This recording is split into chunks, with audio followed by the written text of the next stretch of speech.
Do you know your medicine? Weed Maps and SC Laboratories bring you an educational series on the science of clean and safe cannabis. Today's cannabinoid profile is on Delta-9 Tetrahydrocannabinol. Hi, I'm Dr. Bonnie Goldstein, and I've been educating patients about cannabis for a number of years. And today I'm going to talk a little bit about Delta-9 Tetrahydrocannabinol. It's the most prominent compound found in the cannabis plant. It was discovered in 1964 by researchers in Israel. Cannabis has been used for many, many years, thousands of years, but nobody knew exactly what was in it. In fact, that same group continues to do research on cannabis to this day. THC starts out in the plant as geranyl phosphate and allitolic acid. Through an enzyme-catalyzed reaction, the geranyl phosphate and the allitolic acid are catalyzed to cannabigerolic acid, or CBGA. The CBGA is the precursor to several of the cannabinoids. To make THC, we go through the pathway catalyzed by another enzyme called THC synthase. It allows the CBGA to become THCA, or Tetrahydrocannabinol carboxylic acid. The THCA has very different effects than the THC. Now with heat or over time, the THCA can decarboxylate into THC. This carboxylic acid renders this compound virtually non-psychoactive. And what's interesting about THC, or Delta-9 THC, is that it has so many different effects on humans. And in about the 1990s or so, it was found that humans have cannabinoid receptors, and there have been two identified, CB1 and CB2. And THC binds to these receptors, causing a change in the function of the cell where it's binding. So what are some of the effects or changes that we see with THC? THC is well known to turn off nausea. It turns off the vomiting.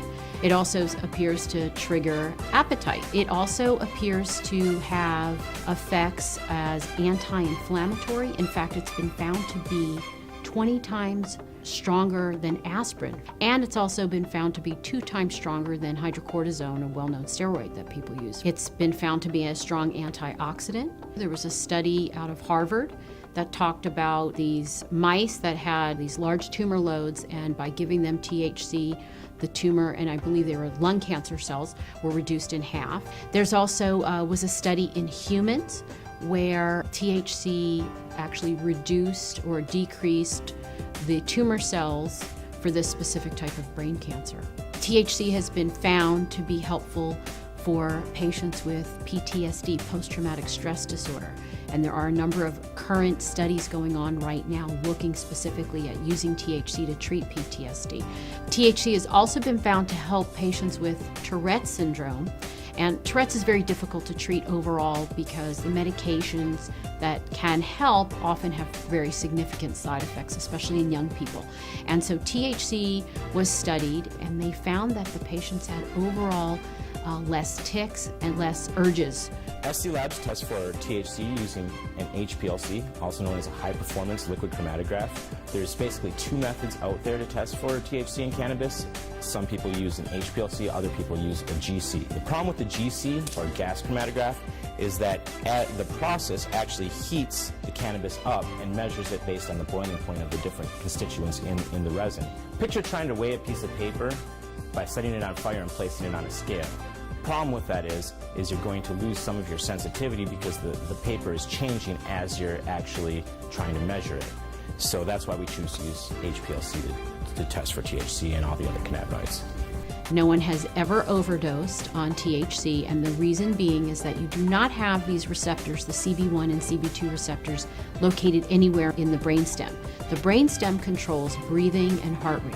If the THC doesn't bind in that area, it cannot change or turn off, similar to things like opioids. And so we do not see that with THC. Usually a, quote, overdose of THC causes a patient to have excessive anxiety. They have a sense of what's called perceived harm. They think something bad's gonna happen to them. They're really in no medical danger.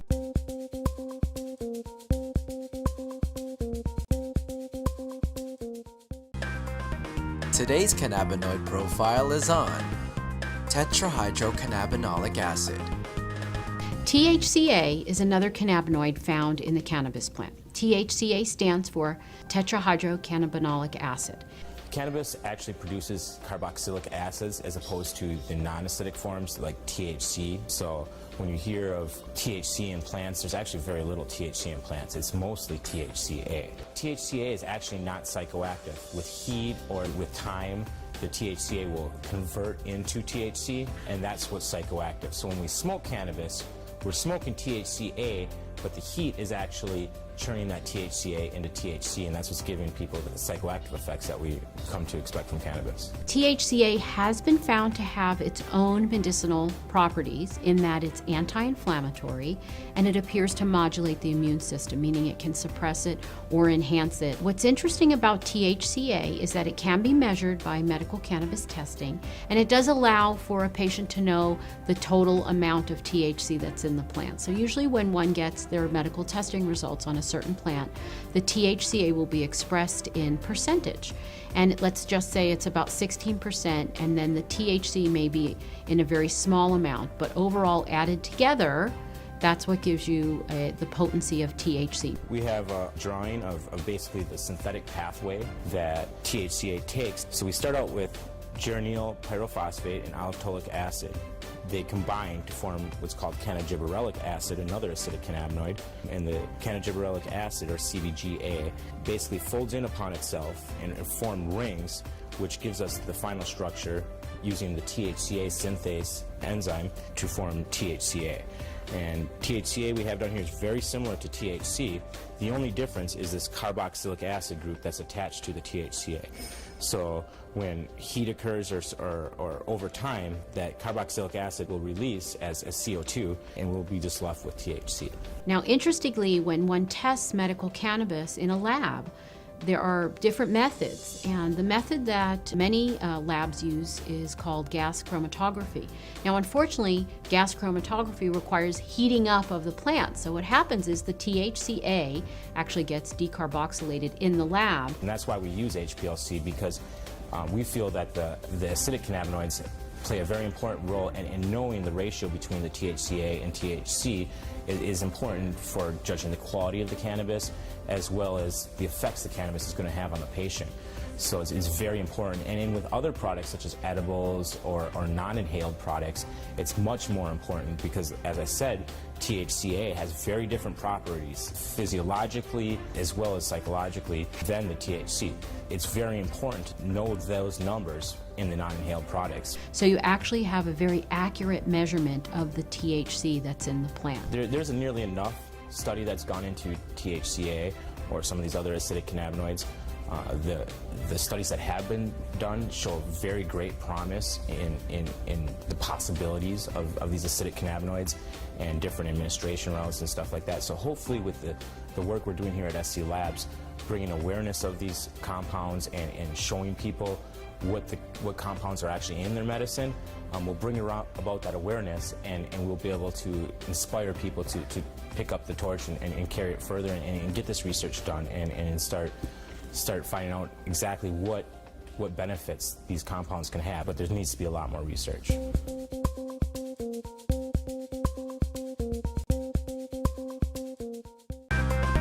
Today's cannabinoid profile is on Tetrahydrocannabivarin. THCV, or Tetrahydrocannabivarin, is another cannabinoid found in the cannabis plant, and it appears to have an interesting reaction with the CB1 receptor. At low doses, it blocks the receptor, and at higher doses, it binds to the receptor. And what they found in lab studies with mice is that when it blocks, it causes weight loss and decreased body fat and increased energy expenditure in these mice. So it appears to have the opposite effect of THC at these low doses.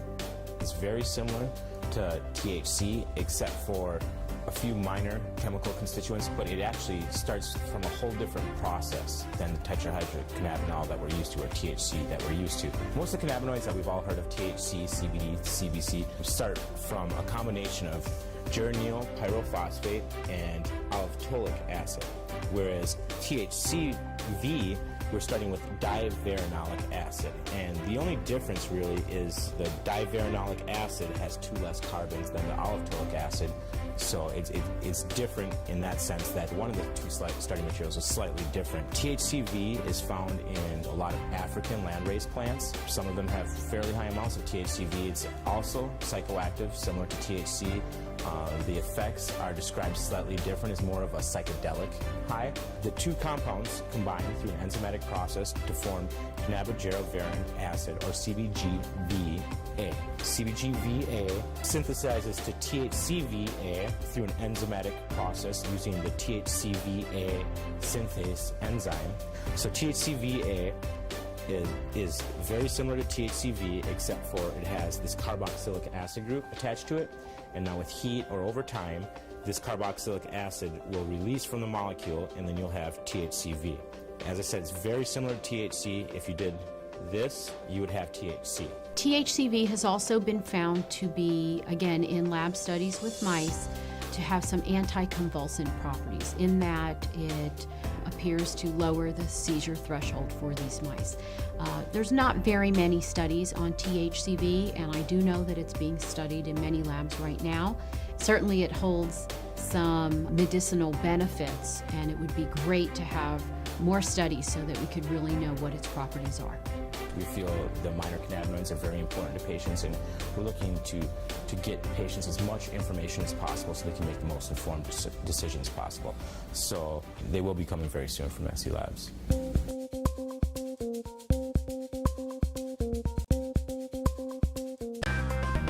Today's cannabinoid profile is on Cannabidiol.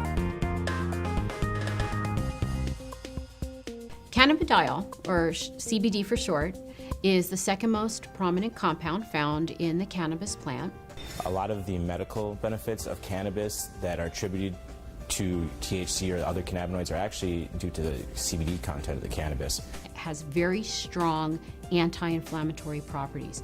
And not only does it help suppress inflammation, but there was a study that showed that it also helps the body to not make the chemical that causes inflammation. So it actually has somewhat of a preventive role.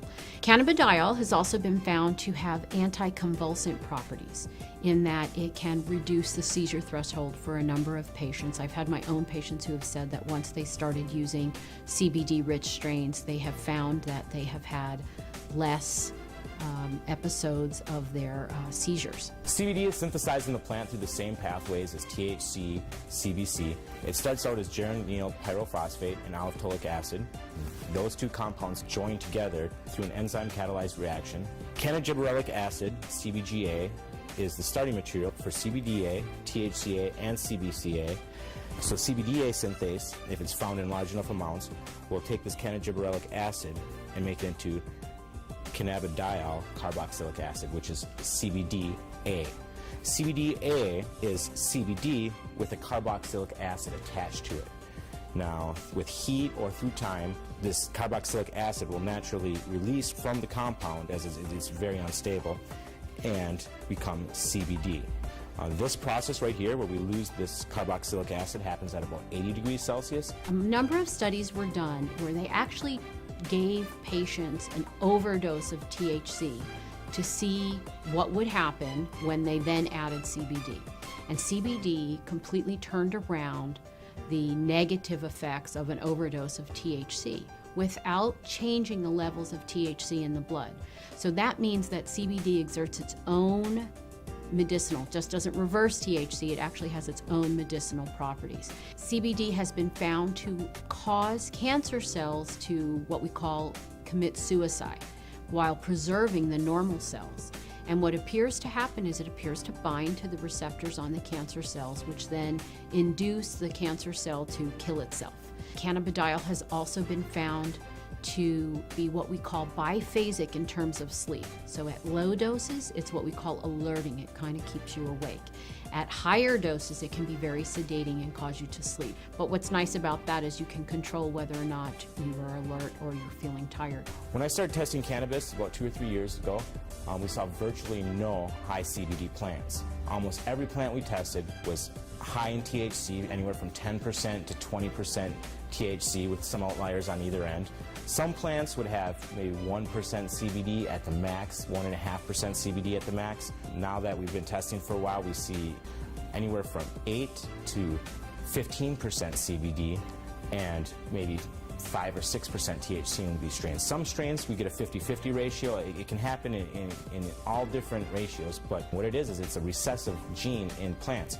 So we have breeders have to actively go and try and breed this back into these plants and find these high THC plants that might have that high CBD gene locked away and breed them together and see what they find. And really the only way you can know if it's high CBDA is to test it. With testing and growers or breeders having access to that knowledge base, we see them coming back and reversing some of the trends of the last 30, 40, 50 years and breeding the CBD back into the plants. Now, there have been a number of studies that have looked at cannabidiol, CBD, exerting a protective property to damaged neurons.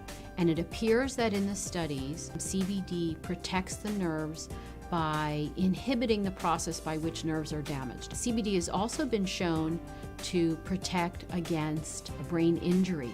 When patients or lab animals have had a brain injury, CBD appears to protect the brain from damage that occurred to the nerve cells. The studies have shown that it can actually fight MRSA, which is methicillin-resistant Staph aureus, a notorious bug that is resistant to a number of antibiotics. A topical application of cannabis was able to fight the infection, and the MRSA was eradicated from that infection site. SC Labs tests for CBD with a high-performance liquid chromatograph, also known as an HPLC. There's two different ways you can test for cannabinoids. It's either with an HPLC or with a GC. If you hear of someone testing with other methods, it's probably not a scientifically validated method. But the problem with the GC is that the GC uses heat to test for these cannabinoids. And as I said earlier, all the acidic cannabinoids are very sensitive to heat. So the GC can give you no information about the acidic cannabinoids. It can only tell you about the non-acidic cannabinoids. The heat is decomposing these compounds. It's definitely decarboxylating all of them. And you're trying to measure it as these compounds are in a state of flux. And that's just, it's kind of fuzzy. So we use the HPLC because it keeps the cannabinoids in their natural state. They're in their liquid state. There's no alteration. There's no heat or anything like that happening.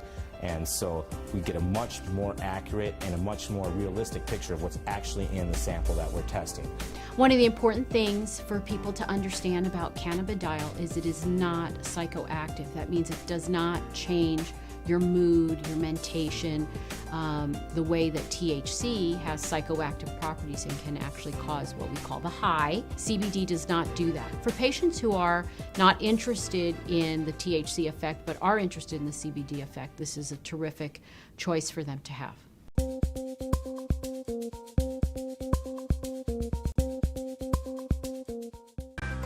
In today's episode, Dr. Bonnie Goldstein visits SC Laboratories to take a closer look at CBD.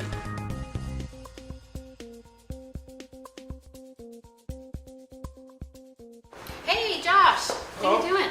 Good, it's good to see you again. I was really excited to come back and maybe we could talk about CBD today. You know, cannabidiol has been something that a lot of my patients have been asking about, and I just wanted to see, we didn't really get a chance to look. All right, it's really exciting. We've been seeing a lot of high CBD strains coming through the lab, so let's go back and I'll show you some results. All right, sounds good. So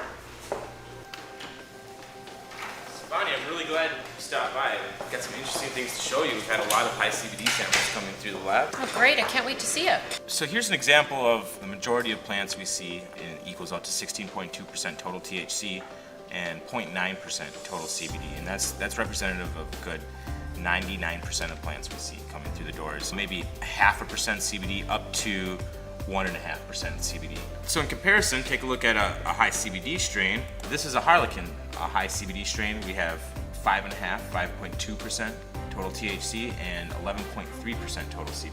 These used to be very rare. We're starting to see them a lot more now. So why is it that the THC is so low? All right, well, before testing, breeders would breed selectively just for THC content.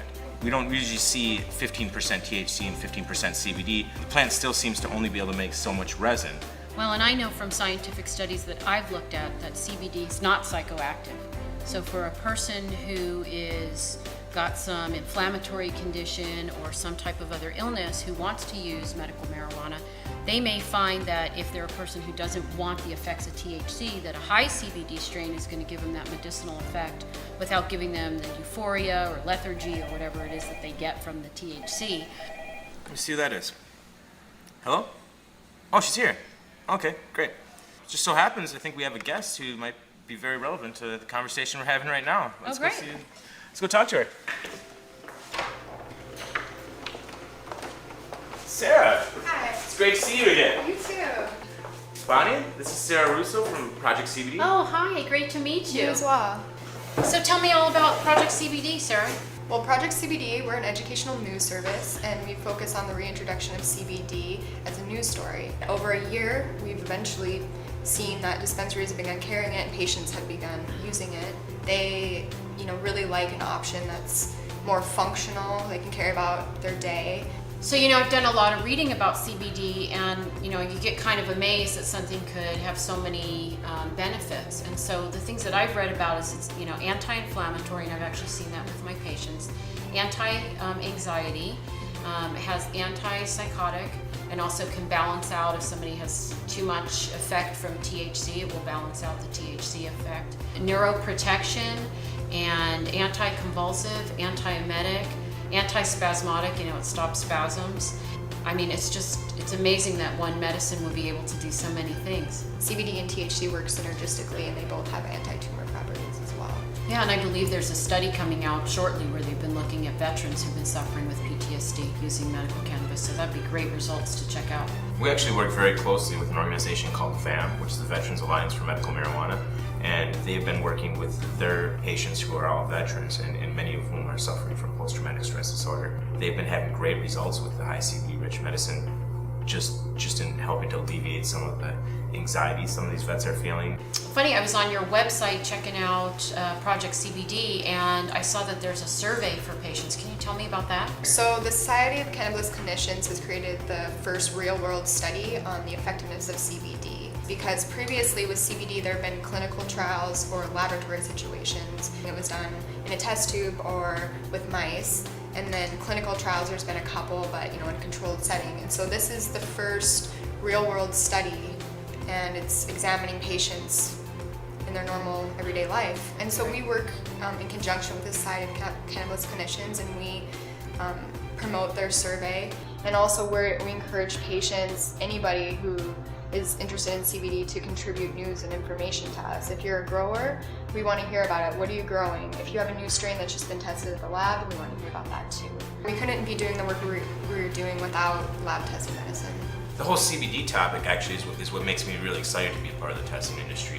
With testing, a lot of times we kind of fall into the trap of what's the highest THC strain.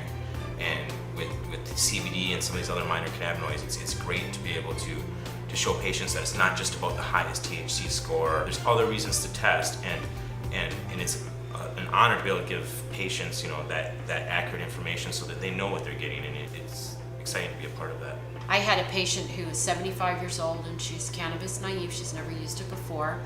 And I saw her about 6 weeks after she saw me. I thought she was going to be unhappy with her results, and that's why she came back to see me, but she actually came back to tell me that she now was off 3 medications and that she had much more mobility because the inflammation went down. So I think it's just terrific when we have all this information, but we need to get it out there to the patients. I'm really excited about all of this. This is great. Between testing the medicine and educating people on CBD, I feel like just tremendous progress is being made. It really is all about educating people, and they can actually make really good decisions about their own health, about a loved one's health. And really it's about improving the quality of your life. Thank you all for stopping by. Sarah, it was great to see you again. Yeah, you too. Great to meet you, So Sarah. Great to meet you as well. Okay, we'll Thanks be in so touch. much.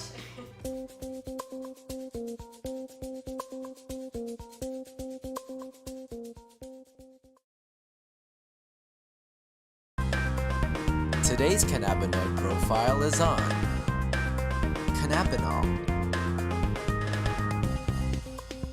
Cannabinol, or CBN, is another cannabinoid found in the cannabis plant, and it appears to result from a breakdown of THC, so it's considered a breakdown product. It's found in the plant in varying amounts. It's a little bit different than some of the other cannabinoids in the fact that it's not naturally synthesized by the plant, but it's more of a breakdown or degradation product or a metabolite of THC. CBN is psychoactive, and it's what gives most of the sedative effect of cannabis. You hear a lot of indica versus sativa. CBN is actually what's making you sleepy. And CBN can be found in any cannabis. It's produced over time or with heat. So older cannabis or cannabis that's been stored for a long time is going to have a high level of CBN. It also appears to work as an anticonvulsant. It has antibacterial properties, and it also has anti-inflammatory properties.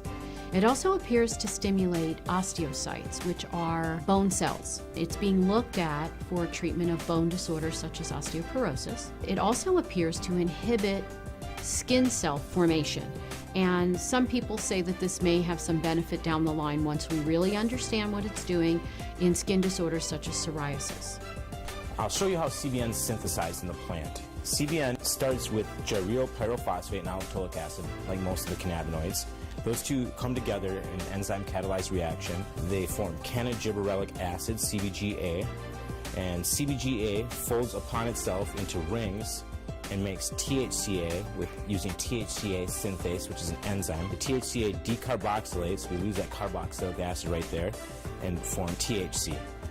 THC, over time or with heat, will degrade into CBN, and all that's happening is we're losing hydrogen atoms and forming double bonds in this ring right here. That causes a weaker interaction for this compound with the CB1 and CB2 receptors. That weak interaction is what leads to the sedative effect and the sleepiness, drowsiness associated with CBN.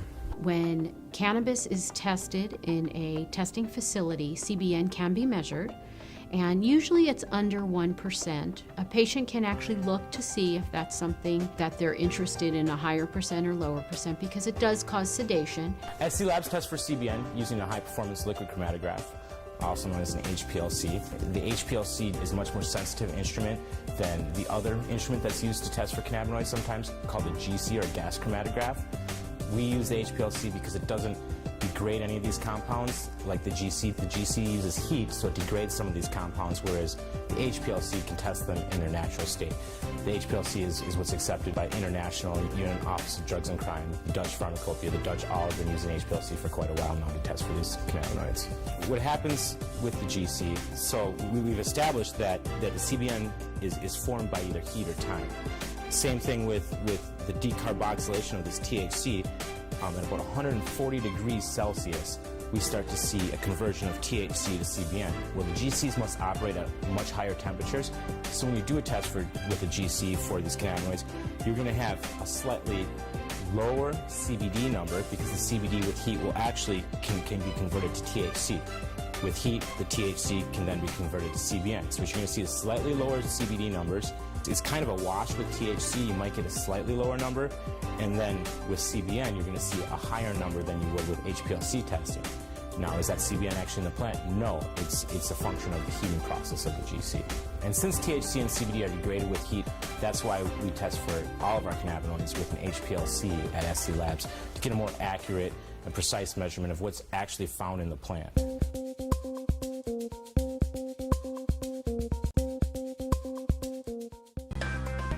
Today's cannabinoid profile is on Cannabigerol.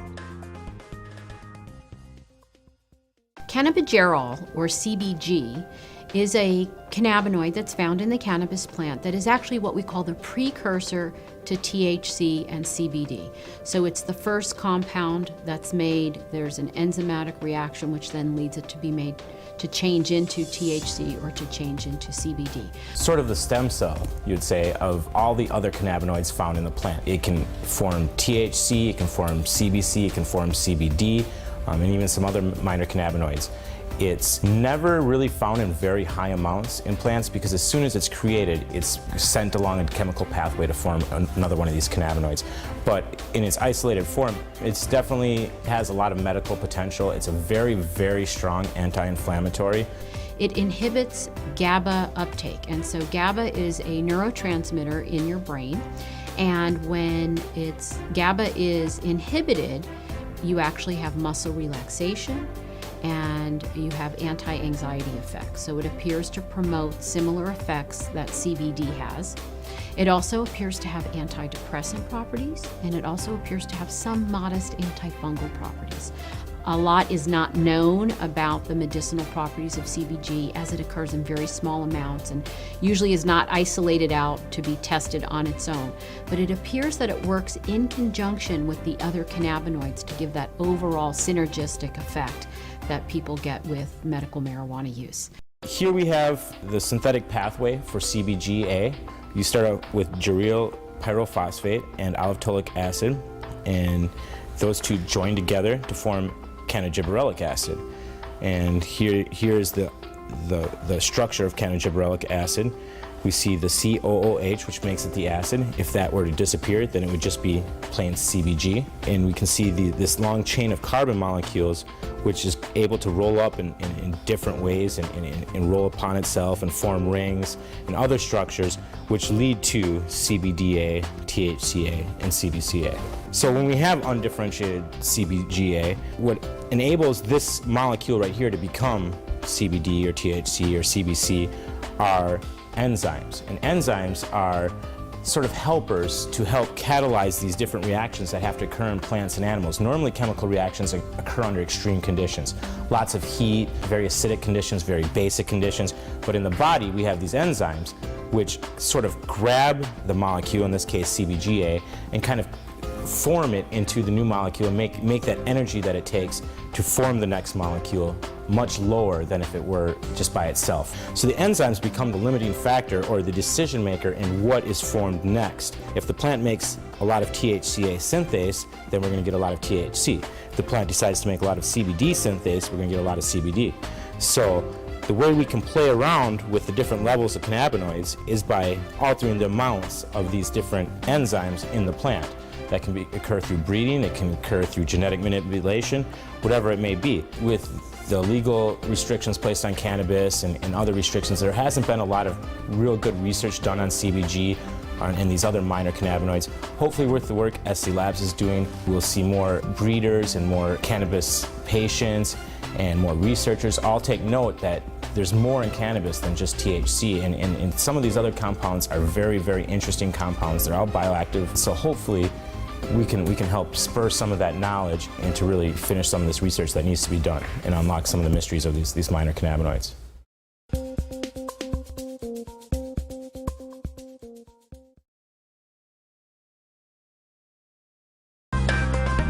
Today's cannabinoid profile is on Cannabichromene.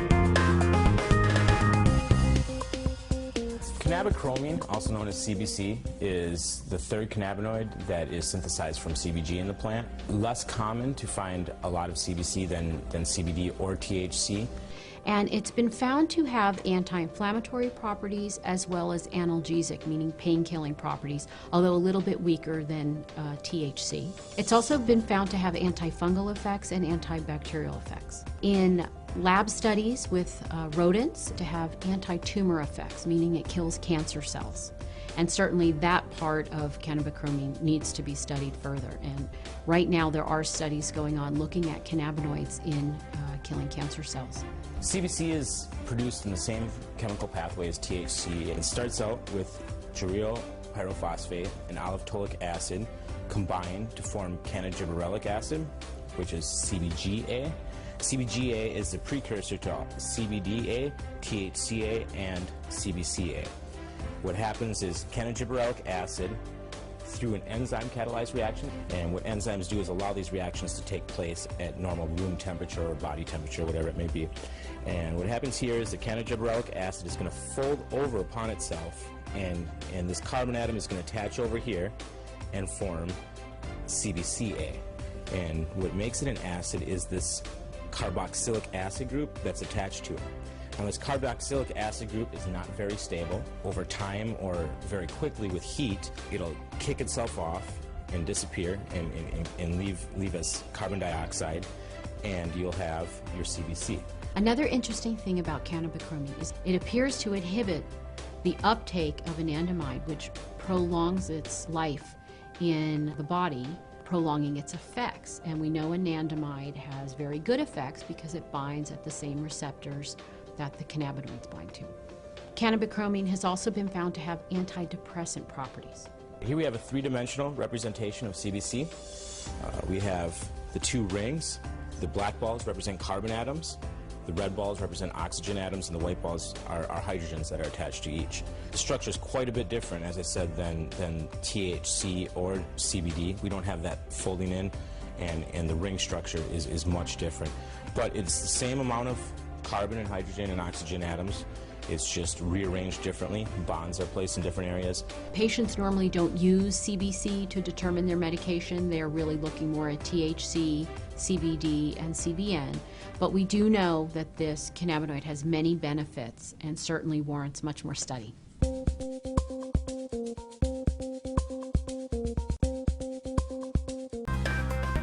Today's cannabinoid profile is on terpenes. So terpenes are the main class of aromatic compounds that are found in cannabis. And an aromatic compound, first of all, way back when scientists were first classifying compounds, they used some rather ad hoc methods to do that. And aromatics got their name because they all have pleasant aroma. They're the kind of compounds that you would find in cinnamon, ginger, pine trees. It's these compounds that are responsible for the smell of marijuana smoke, for example. The cannabis plant produces several terpenoids that, give it, you have cannabis plants that smell like bubblegum, grape, lemon, spices. So cannabis is really an interesting plant in the fact that it can produce a wide range of terpenoids. The main terpenoids in cannabis are myrcene, limonene, caryophyllene, and pyrene. Additionally, they all will contain this kind of structure, this is the very most simple aromatic compound, which we call benzene, has the formula C6H6. It's easy to imagine how if you replaced one or more of the hydrogen atoms in this compound with other organic fragments, you can build up a whole series of different compounds that are generally referred to as aromatics. They're all somewhat similar to the cannabinoids in chemical structure, so they can definitely have interesting effects, and the terpenoids on their own have been found to have different medical benefits. For example, beta-caryophyllene is one of the few non-cannabinoids that is known to actually activate the CB2 receptor. It's also known as an anti-inflammatory. Limonene has been shown to be somewhat antidepressant, and you have myrcene, which is the majority or the major constituent of the terpenoids profile in cannabis plants. So myrcene is shown to also have medical benefits to some extent. The terpenoids are very interesting, and they give cannabis its uniqueness. You have one plant that is a 16% THC plant, you have another plant that's a 16% THC plant, but yet they give you somewhat subtle differences in the effects they have on you. And a lot of that can be attributed to the terpenoids.